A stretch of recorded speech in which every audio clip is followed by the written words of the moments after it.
What are you doing? Huh? Just what are you doing? Oh, really? Is that what you're doing? You're getting ready, huh? Go to bed? Is that what you're gonna do? Hey, Spud, what are you doing? Huh? What you doing, huh? Oh, yeah? Okay.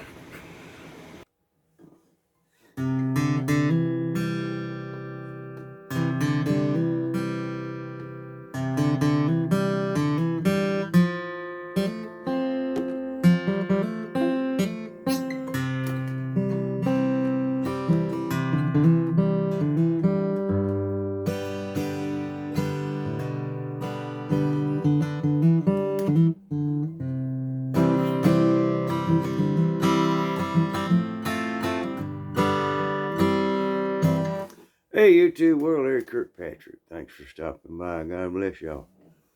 Yeah. That was a little bit of Spud in the intro there. He's kind of wanting to start to help me make YouTube videos. That may be my Houston, and I just don't know it.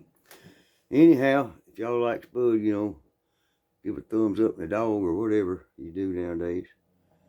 Hey,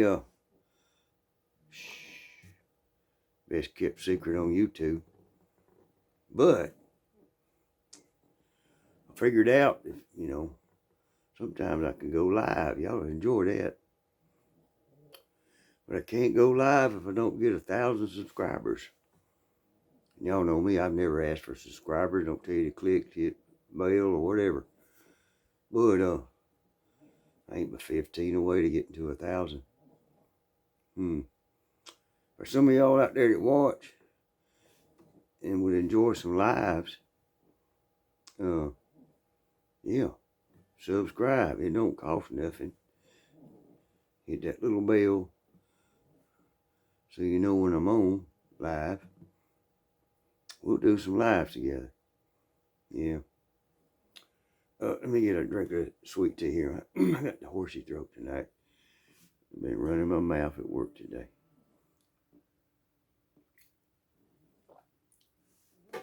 Ooh, yeah. Kind of watered down. The ice done melted. Anyhow, tonight's story. Now this is a kind of a salty story. I just telling you about part of my life, part of my past. So it's a little bit salty. We ain't all perfect. That's why I believe in Christ. Yep, I can get forgiven. Anyhow, I'm back in my late 20s, early 30s. I done got a divorce after 7 years of marriage, one child. And I was living in Arkansas, moved back to Georgia. Just because I had to financially. And met this buddy. Well, I thought he was a buddy at the time. Just gonna call him Danny. And we kind of hung out together. We both like to partake of our Second Amendment and shoot guns. And both like to hunt at the time. He's a better deer hunter than I was, so I figured maybe I can learn something from him. He's just lucky though. Anyway, that part of my time, and I was doing a little drinking, not all day long, but hitting it hard every night. And weekends just stayed bliss. And old Danny come up with this idea. Let's go target practice. It was a February morning. He called me up. Said, I got this idea. Let's go target practice. It was a Sunday. Should have been at church, but I wouldn't. Anyhow, so I said, all right. He said, pick me up, you know, daylight the next morning and bring a shovel. He lived down the road from me, not too far. So I threw the shovel in the back of the truck. Matter of fact, one of them's handle looked like it was cracked pretty bad, but I didn't know what we was shoveling.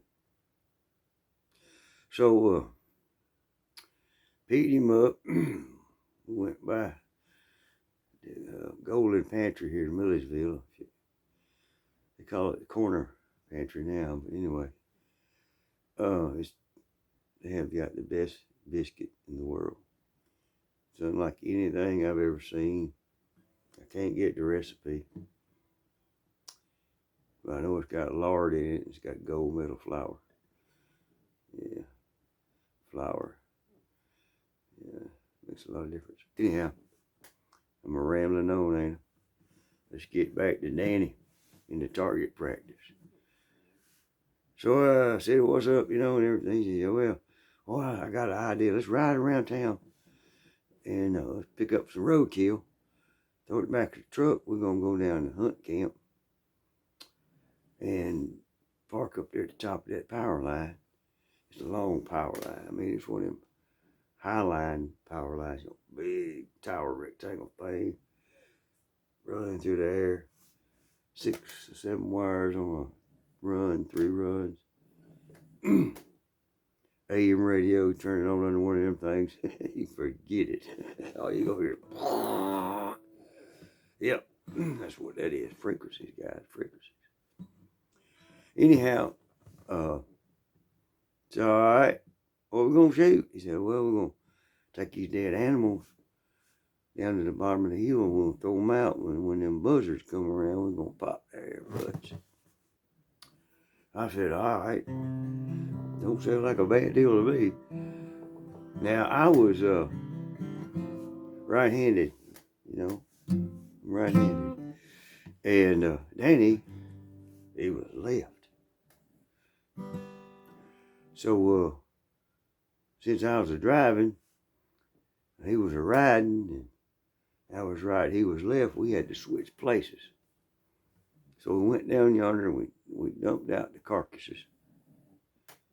And I had a small bag of trash. I threw it out there too. Shouldn't have, but that's how dumb I was in them days. Before I woke up. And I'm not talking about today's woke. Talking about 1960s woke, okay? Anyhow, so we swapped places and I was shooting a .257 Weatherby Magnum. That's a stout gun. Back them days, I weighed about 40 more pounds than I do now. But it's still a stout gun, but accurate. Man, almost 4,000 feet a second, 95 grains coming down at you. That ballistic coefficient, you get up there, it was like a slam.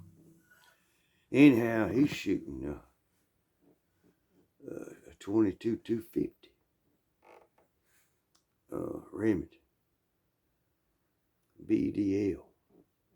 Nice gun, you know.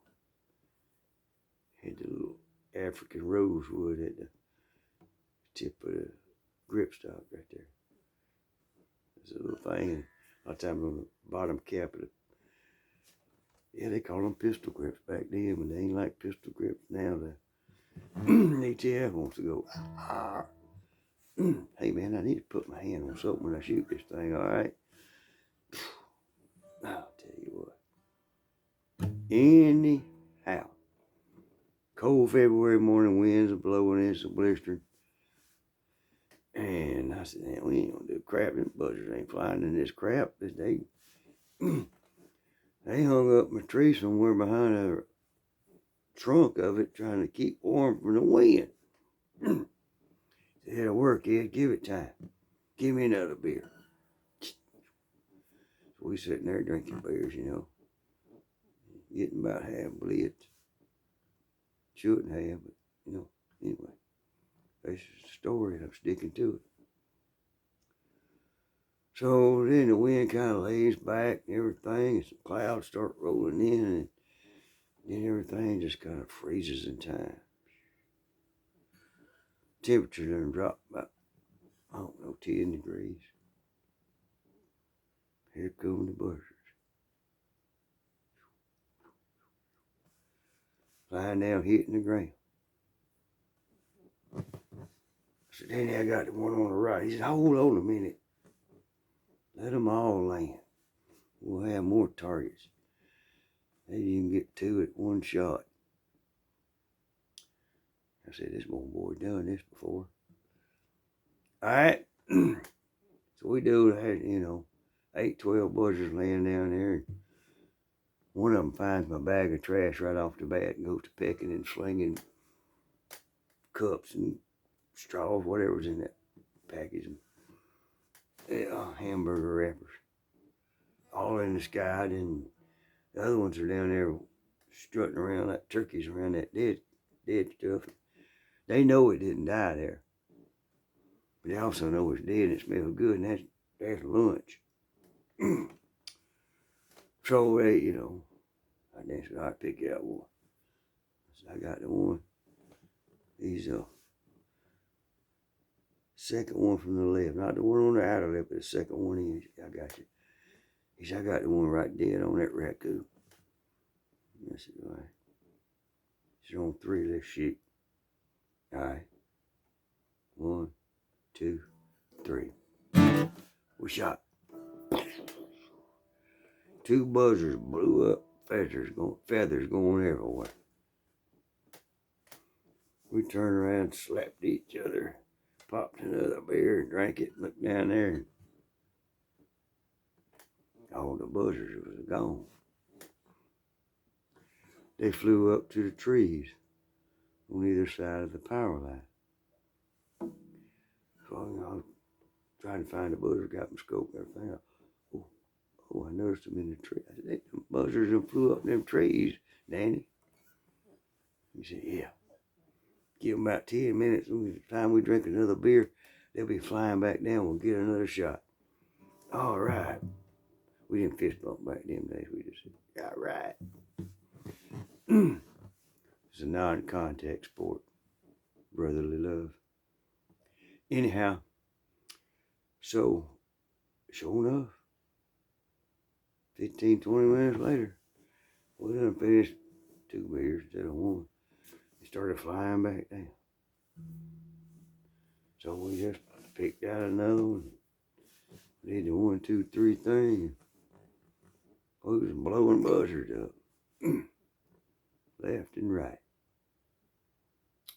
And if you hit one of the dominant buzzards, boy, it was on. Now, y'all folks that raise chickens or been around anything like that, y'all know, if you're a turkey hunter, you know what the dominant bird's on about. Well, we hunting vultures, buzzards, whatever you want to call them. And when you hit that dominant one and he explodes, boy, it's Donkey Kong monkey on. I'm going to tell you. All the other birds, the males that were under him, they go to stomping, jumping on his body, throwing feathers, picking. I mean, that's just true now. They jump on that there buzzard that we must have been king of the roost, and they start tearing his feathers apart. He beat all I ever seen. And I said, well, you get the one on the left busting him up, I'll get the one on the right. He said, no, Ed, you get the one on the left. That's what we've been doing, and I'll get the one on the right. So, all right.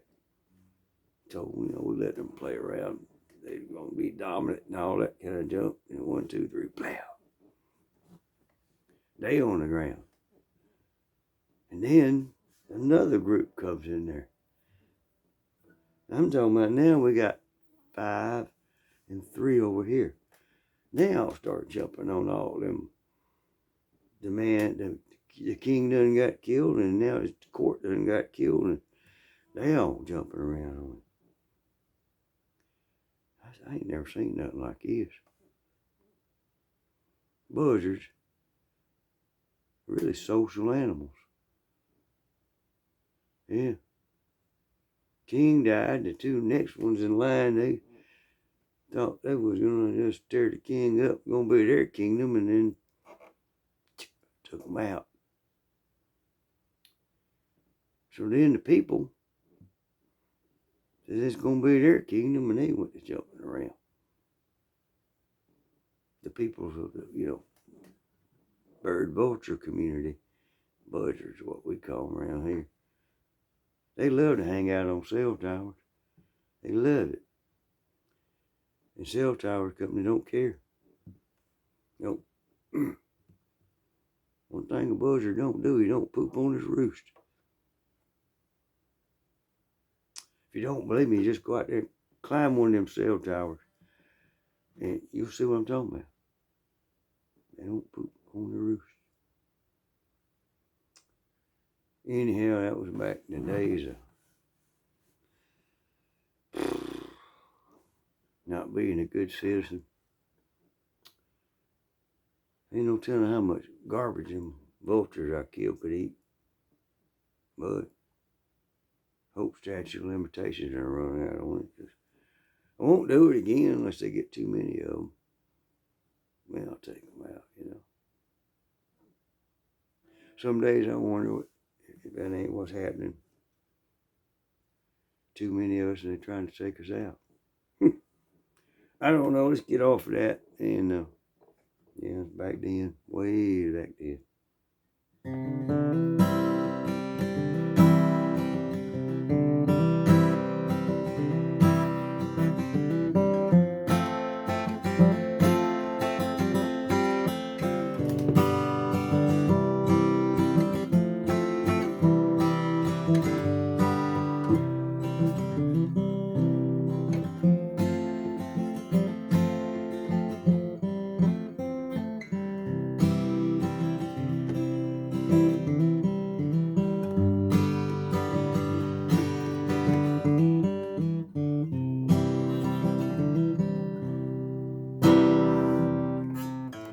Oh, wow.